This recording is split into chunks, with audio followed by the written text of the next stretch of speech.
제 이름은 서연이고 48세입니다. 제가 이 이야기를 공유하게 될 줄은 상상도 못했습니다. 이 이야기는 제 인생을 영원히 바꿔놓았습니다. 저는 삼성그룹의 52세 임원인 지훈과 결혼한 지 23년이 되었습니다. 그는 나이가 들어도 은빛 머리카락과 우아한 품격으로 여전히 매력적입니다. 저희는 서울에서 가장 고급스러운 동네 중 하나인 강남에 살고 있으며 편안하지만 다소 단조로운 삶을 살아가고 있었습니다. 민지가 제 인생에 들어온 것은 우리 아이들이 압구정동의 국제학교에 다니면서였습니다. 그녀는 45세로 우리 나이대의 대부분의 한국 여성들과 달리 자연스러운 매력을 지니고 있어 어디서든 시선을 사로잡습니다. 그녀의 남편 태우는 50세로 서울의 주요 프로젝트와 롯데월드타워 일부 설계를 맡은 저명한 건축가입니다. 세월이 흐르면서 우리의 우정은 깊어졌고 우리 부부들은 때려야 뗄 수 없는 관계가 되었습니다. 우리는 서울의 최고급 레스토랑에서 저녁 식사를 함께하고 인천의 파라다이스 시티에서 주말을 보내며 제주에서 휴가를 즐기곤 했습니다. 바로 이 제주 여행 중에 우리의 이야기는 예상치 못한 방향으로 흘러갔습니다.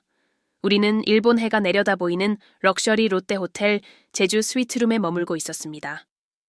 라세느 레스토랑에서의 정찬과 여러 병의 소주와 수입 와인으로 이어진 저녁 이후 우리는 스위트룸에 모여 밤을 계속 이어갔습니다. 평소보다 더 대담했던 민지는 우리의 결혼 생활이 초반의 설렘을 잃어버린 것 같다고 이야기하기 시작했습니다. 여러분은 모험이 그리워지지 않나요? 그녀는 도시의 불빛이 창문을 통해 반짝이는 만큼이나 빛나는 눈으로 물었습니다. 가끔은 다른 것을 시도해보면 어떨까라는 생각이 들어요. 태우가 가죽 의자에서 자세를 고치는 모습이 보였고 지훈은 늘 그랬듯 임원의 차분한 태도를 유지하려 했지만 그의 눈빛은 진심을 숨기지 못했습니다. 민지가 술의 용기를 빌려 우리의 삶을 영원히 바꿀 제안을 했을 때 제 심장은 빠르게 뛰기 시작했습니다. 우리 딱 하루만 서로 바꿔보는 건 어때요? 그 다음에 이어진 침묵은 여름 장마철 서울 하늘을 뒤덮는 먹구름만큼이나 무거웠습니다.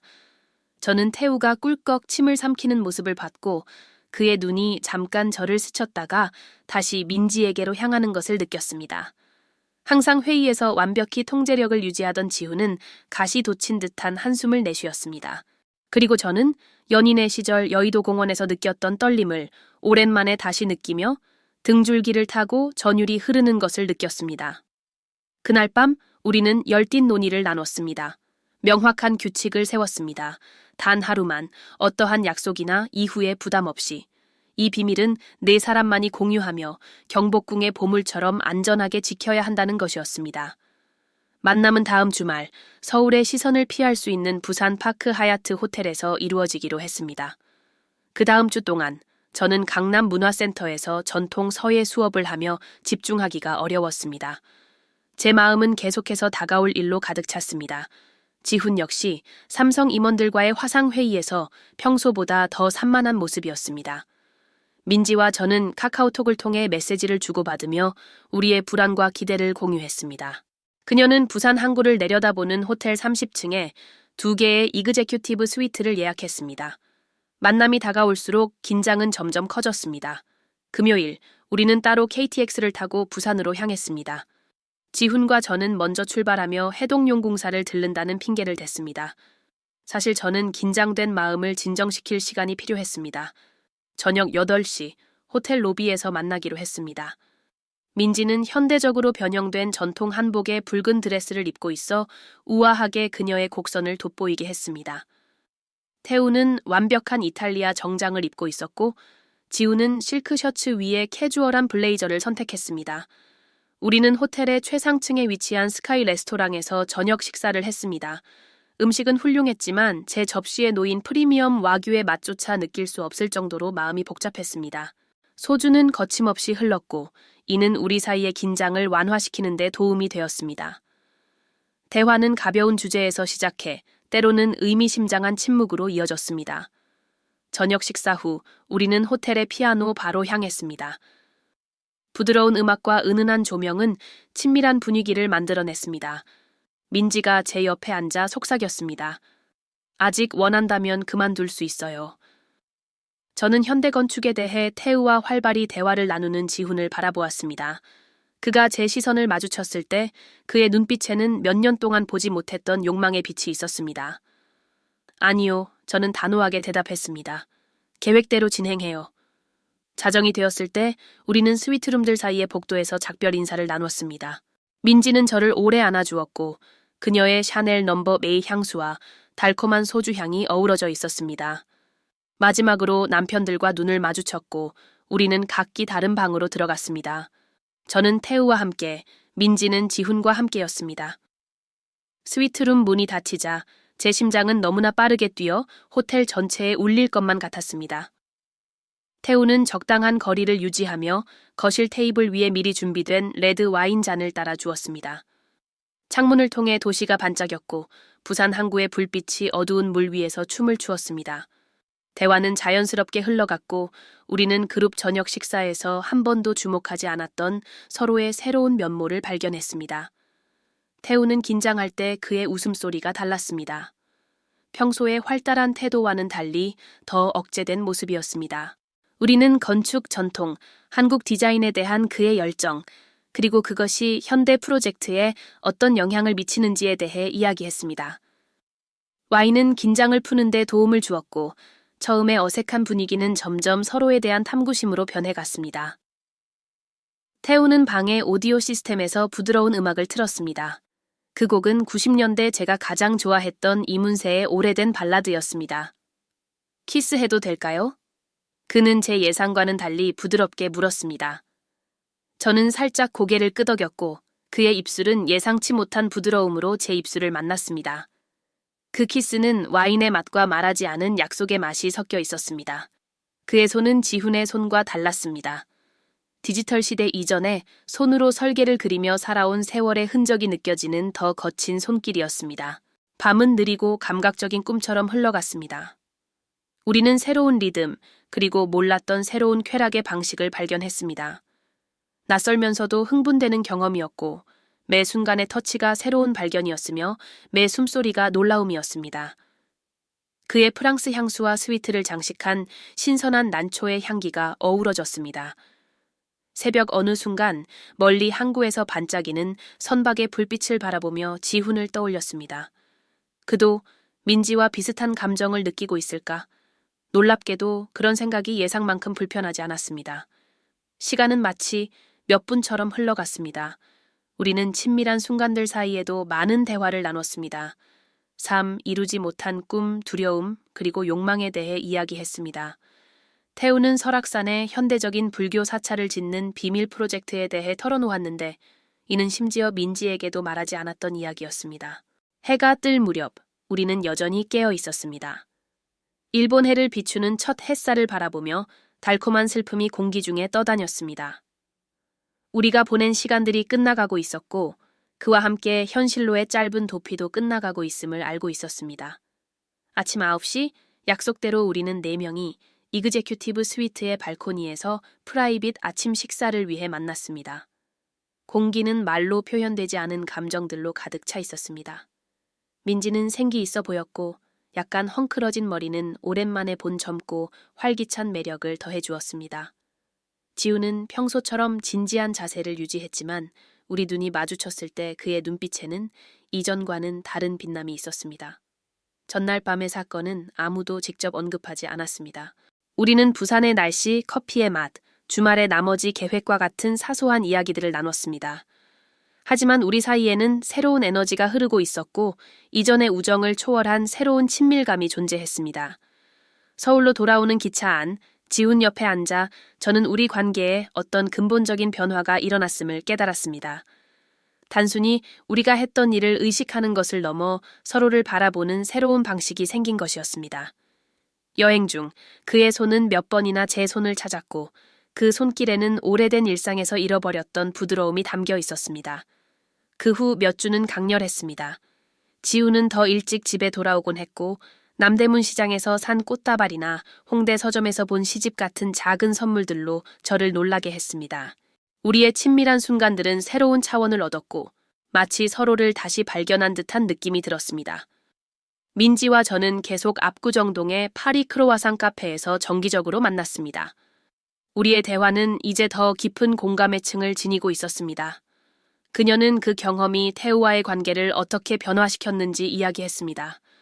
그는 집에서 더 다정하고 배려심이 많아졌다고 했습니다. 우리가 존재하는지도 몰랐던 벽을 허문 것 같았어요. 그녀는 어느 날 아메리카노를 휘젓다가 말했습니다. 태우와 나는 더 많이 대화하고, 더 많이 만지고, 더 연결되었어요. 제 결혼에서도 같은 일이 일어나고 있음을 깨달았습니다.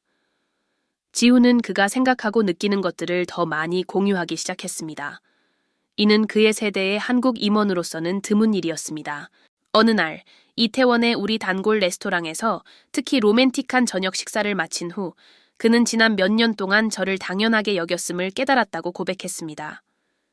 당신이 다른 남자와 함께 있는 걸 보고 당신이 나와 함께하지 않을 수도 있다는 걸 알았을 때 매 순간을 다르게 소중히 여기게 되었어요. 그는 말했습니다. 그의 말에는 저를 깊이 감동시킨 진심이 담겨 있었습니다.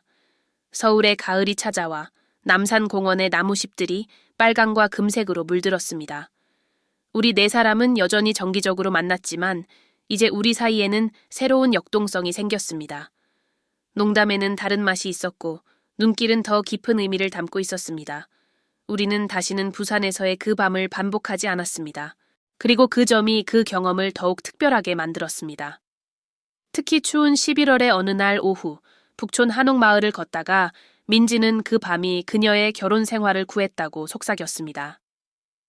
내가 원하는 사람이 된 느낌, 태우를 바라보며 첫 데이트 때의 전율을 느끼는 게 어떤 것인지 잊고 있었어요. 그녀는 전통 한옥을 사진 찍는 관광객들을 바라보며 말했습니다. 저에게 그 경험은 사랑과 욕망이 우리가 상상하는 것보다 더 복잡하다는 것을 가르쳐 주었습니다. 단순히 신체적 충실함의 문제가 아니라 감정적 솔직함과 함께 새로운 영역을 탐험할 용기가 있는지의 문제였습니다. 지훈과 저는 부부로서 성장했고 서로의 욕망과 두려움에 대해 더 잘 소통하는 법을 배웠습니다. 오늘 부산에서의 그 밤 이후 거의 1년이 지난 지금 우리의 결혼은 그 어느 때보다도 강해졌습니다. 물론 여전히 일상은 존재합니다. 오랜 세월 함께한 부부로서 이는 피할 수 없는 일입니다. 하지만 이제 우리는 항상 놀라움과 서로를 다시 발견할 공간이 있다는 것을 압니다. 그렇게 하여 우리는 시간이 지나도 열정을 유지하는 법을 배웠습니다. 우리의 원래 모임에서 인사동의 전통 한식당에서 삼겹살을 곁들인 소주를 마시며 가끔 4명 중 1명이 그 밤의 기억에 잠겨 은근히 미소 짓는 모습을 발견하곤 합니다. 그 미소는 공모의 미소로 우리를 독특하고 예상치 못한 방식으로 하나로 묶은 비밀의 무게를 담고 있습니다. 그런 밤 중 하나에서 소주를 몇 병 마신 후 민지가 나를 깜짝 놀라게 할 고백을 했습니다. 그 밤에 나를 가장 놀라게 했던 게 뭔지 알아요? 그녀는 속삭이며 다른 사람들에게 들리지 않도록 몸을 기울였습니다. 지훈이 당신에 대해 이야기하는 모습이었어요. 우리가 함께한 순간 사이에도 그는 당신이 그를 얼마나 행복하게 해왔는지, 얼마나 특별한 사람인지 끊임없이 언급했어요. 단순히 육체적인 욕망일 거라고 생각했는데 그 안에는 너무나 많은 사랑이 담겨 있었어요. 그녀의 말은 내 마음을 깊이 울렸습니다. 감정을 잘 드러내지 않는 지훈이 민지에게 나를 향한 그의 진심을 드러냈다는 사실이 놀라웠습니다. 동시에 태우와 함께 보낸 나의 밤은 사랑의 또 다른 면을 보여주었습니다. 더 자유롭고 가볍고 20년 결혼 생활의 기대에서 벗어난 모습이었습니다. 이 경험은 우리의 부부관계에도 상상 이상으로 큰 영향을 미쳤습니다. 지훈은 더 모험적이고 새로운 것을 시도하려는 의지가 생겼습니다. 특히 기억에 남는 어느 밤, 그는 나를 놀라게 하려고 롯데월드타워 87층에 위치한 럭셔리 시그니엘 서울 스위트를 예약했습니다. 서울의 야경, 차갑게 식힌 샴페인, 부드러운 음악, 그는 부산에서의 그 밤의 마법을 재현하기 위해 모든 디테일을 계획했습니다. 태우와 민지 역시 큰 변화를 겪었습니다. 민지는 그가 요가와 명상을 시작했다고 말했습니다. 이는 자신과 그녀와의 더 깊은 연결을 찾기 위한 노력이라고 했습니다. 그 경험이 우리 안에 잠들어 있던 무언가를 깨운 것 같아요. 그녀는 숲에서의 만남 중 하나에서 그렇게 회상했습니다. 우리의 우정은 원래도 강했지만 이제는 거의 신성한 차원을 얻었습니다. 말로 표현할 수 없는 상호 이해가 존재하며 그런 강렬한 경험을 겪은 사람들만이 이해할 수 있는 공모의 감정이 있습니다. 강남의 사교 모임에서 만날 때 우리는 첫마디 말보다 많은 것을 담고 있는 눈빛을 교환합니다. 시간이 지나도 그 밤의 기억은 여전히 생생합니다. 태우의 손길이 지훈의 것과는 달랐던 느낌, 지훈의 향수가 아닌 남성적인 향수, 그리고 나를 다시 젊게 느끼게 했던 자유와 금기의 감각. 그러나 육체적인 감각 이상으로 우리의 삶을 영원히 변화시킨 것은 감정적인 발견들이었습니다. 오늘 우리 아파트 발코니에서 노트북으로 일하는 지훈을 바라보거나 공원에서 손주와 놀고 있는 그의 모습을 볼 때 저는 한층 더 깊은 사랑을 느낍니다. 그 경험은 진정한 사랑이 소유나 독점이 아니라 신뢰, 성장, 그리고 함께 새로운 것을 경험하려는 용기에 관한 것임을 가르쳐 주었습니다. 민지와 나는 여전히 서로의 가장 믿을 만한 친구로 남아 봉은사 정원에서 녹차를 마시며 비밀과 꿈을 공유합니다. 때때로 대화 중 우리의 생각은 부산에서의 그 밤으로 돌아가고 우리는 침묵 속에 미소를 교환합니다. 우리의 삶을 영원히 바꿔놓은 그 순간을 인정하는 조용한 공감의 표시입니다. 전통적으로 보수적인 한국 사회에서 이런 비밀을 간직하는 것은 쉽지 않습니다. 하지만 우리는 때때로 몇 가지 규칙을 깨야만 더 진실한 행복을 찾을 수 있다는 것을 배웠습니다. 우리의 경험은 성숙한 사랑이란 수용과 이해, 그리고 오랜 세월이 지나도 스스로를 새롭게 만들어가는 능력에 관한 것임을 가르쳐 주었습니다.